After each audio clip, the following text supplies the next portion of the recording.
Sayyida al Hurra, a historical figure of profound complexity and significance, was more than just a noble lady.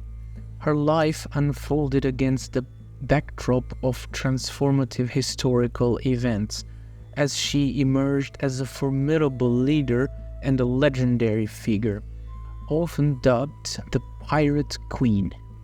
In this detailed exploration, we delve deep into the multifaceted life of Sayyida al Hurra, tracing her journey from her early years in Al-Andalus to her reign in Tetuan, her strategic partnership with Barbarossa, and her indelible legacy.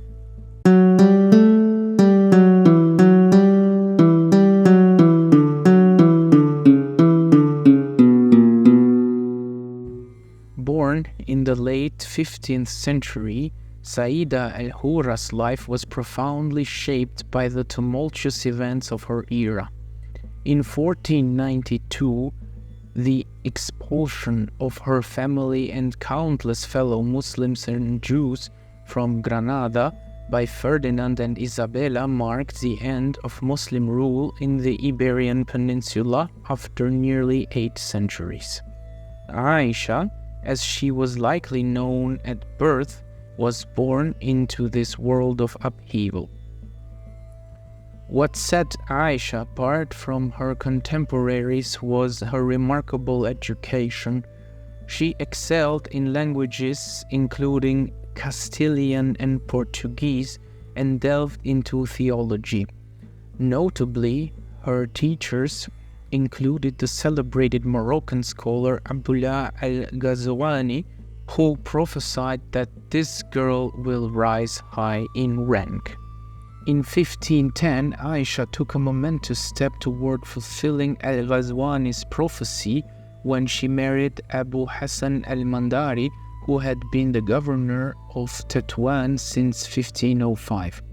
Situated at the mouth of Martel River in Morocco, Tetuan was a pivotal port, strategically positioned for the maritime raids on the northern port of Ceuta.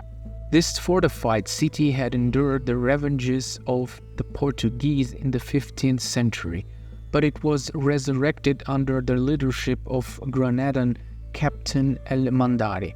He rebuilt the city walls, erected a fort, and engaged in numerous battles against the Portuguese, including attacks on Ceuta, Tangier, and Ait Ben Hadu or Xar.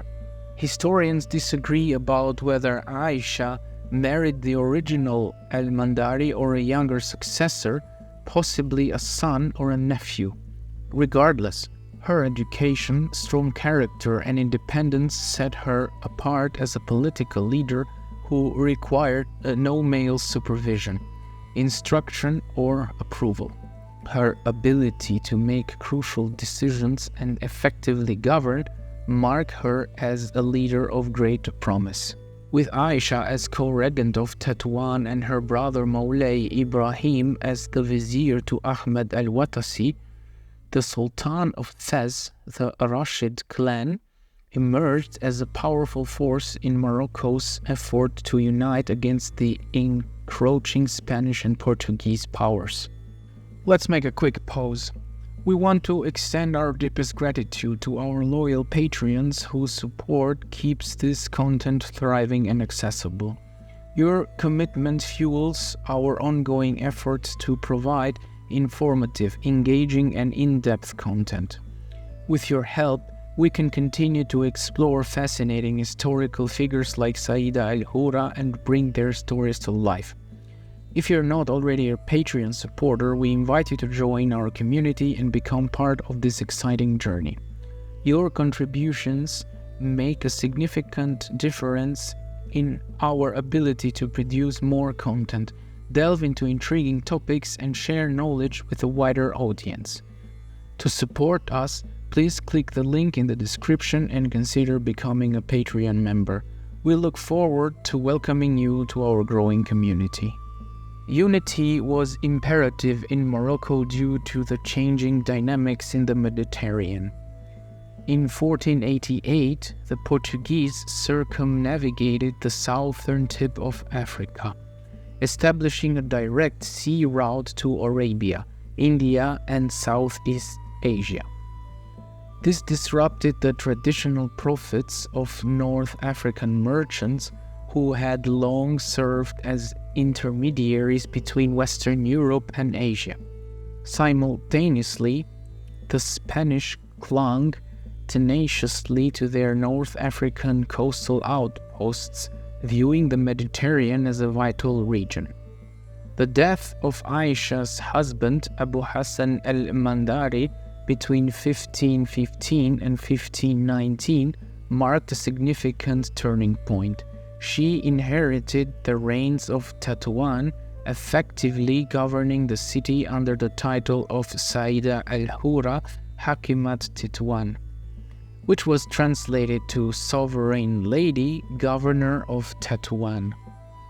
Her reign was marked by a period of unprecedented prosperity, a testament to her leadership and astute governance, as noted by Spanish historian Germán Vázquez Chamorro. Sayyida al Hurra's association with the famed privateer Oruch Reis, known in the West as Barbarossa, was pivotal in cementing her reputation as a pirate queen. Oruch Reis, born around 1474 in Lesbos alongside his older brother Hayreddin, was one of the most notorious figures among the Barbary corsairs. Their exploits range from audacious raids on Spanish colonies to battles with the Knights Hospitallers and even an audacious attack on Pope Julius II's flagship in 1504. Oruch Reis, despite a physical handicap, was known for his unwavering courage. Notably, between 1504 and 1510, he played a compassionate role by aiding in transportation of Muslim refugees from Spain to northern Africa. This act of humanitarianism earned him the affectionate nickname Baba Oruch. When heard by European ears, was misinterpreted as Barbarossa.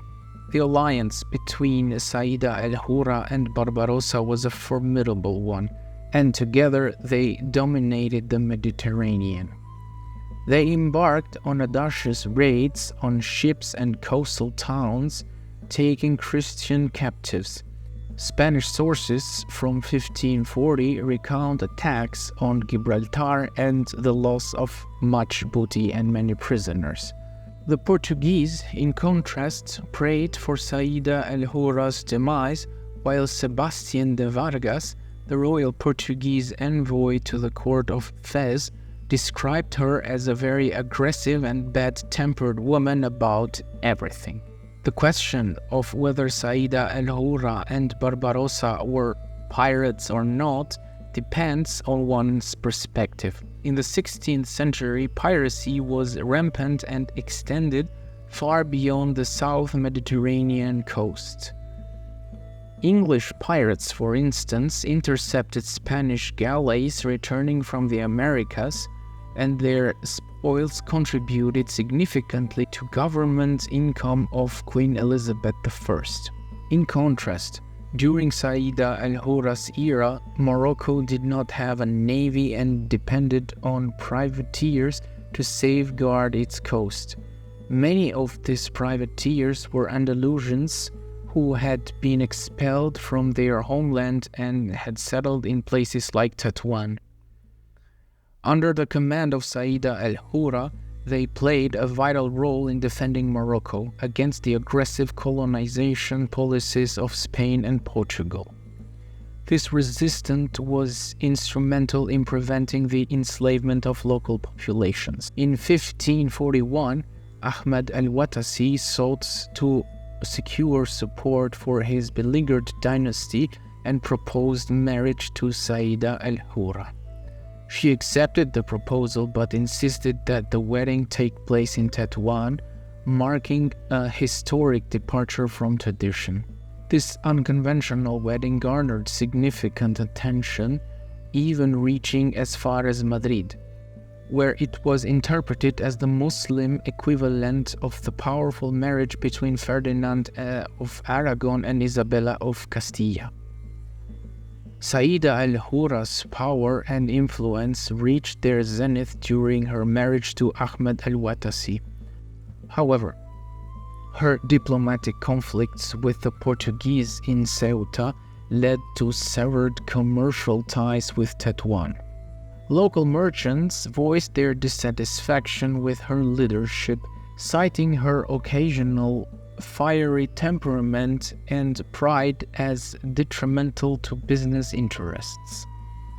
Her son-in-law, Mawlay Ahmed al-Hassan al-Mandari, Abu Hassan's grandson, anticipated the fall of the Wattasids and formed an alliance with the Saadis, their tribal rivals. In 1542, he entered Tetuan with a small army and usurped Sayyida al Hurra's rule.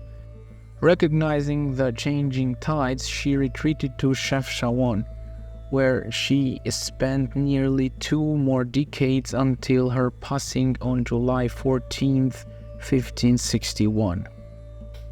Sayyida al Hurra's story is a testament to her resilience, leadership, and resistance against colonial powers during a turbulent epoch. Her life, characterized by exceptional education, unwavering determination, and her remarkable role as a woman in a predominantly male-dominant world, changes conventional historical narratives. Whether regarded as a ruler, a privateer, or a pirate queen, Sayyida al Hurra's legacy endures as an emblem of defiance and strength in the Islamic history. Her indomitable spirit and contributions to safeguarding North Africa's coast have solidified her place as an extraordinary individual who left an indelible mark on history. Do you have an insatiable appetite for history, culture, and intriguing narratives? If so, we have great news for you. Our YouTube channel is your gateway to a world of engaging videos that bring the past to life.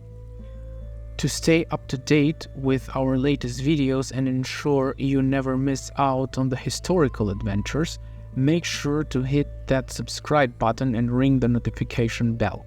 Join our ever-growing community of history enthusiasts, and together let's explore the fascinating tapestry of our shared past. Subscribe now and embark on a journey through time with us.